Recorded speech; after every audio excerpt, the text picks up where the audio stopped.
নমস্কার, শুভ সকাল। আজ ৩রা ডিসেম্বর বুধবার। পঞ্জিকা অনুসারে আজ অঘ্রাণ শুক্লা ত্রয়োদশী তিথি। মকর, কুম্ভ ও মীন রাশির জাতকদের ভাগ্যে আজ কি আছে জেনে নিন।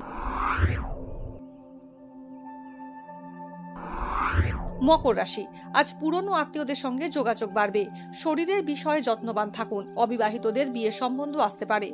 বন্ধুর থেকে প্রয়োজনীয় অর্থ পেতে পারেন। তীর্থস্থানে ভ্রমণের সম্ভাবনা আছে। জীবন সঙ্গীর অনুগত হবেন। সদ্গুরুর সান্নিধ্যে আসার সম্ভাবনা রয়েছে। কুম্ভ রাশি, পেটের সমস্যায় কষ্ট পেতে পারেন। দীর্ঘদিন ধরে চলা ঋণের সমাপ্তির সম্ভাবনা থাকছে। দাম্পত্যে মতভেদ কমবে। কর্মক্ষেত্রে সহকর্মীদের সাহায্য পেতে পারেন। বিদেশ ভ্রমণের সুযোগ আসতে পারে। চিকিৎসা সংক্রান্ত কারণে খরচ বাড়বে।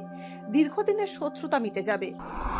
মীন রাশি, দীর্ঘদিনের কোনো অনুসন্ধানের অবসান হতে পারে। বাবার স্বাস্থ্য নিয়ে চিন্তা বাড়বে। উত্তরাধিকার সূত্রে অর্থ লাভ হতে পারে। যান্ত্রিক গোলযোগের কারণে খরচ বাড়বে। সন্তানকে নিয়ে উদ্বিগ্ন হয়ে পড়বেন। নিকট আত্মীয়ের দুঃসংবাদ পেতে পারেন।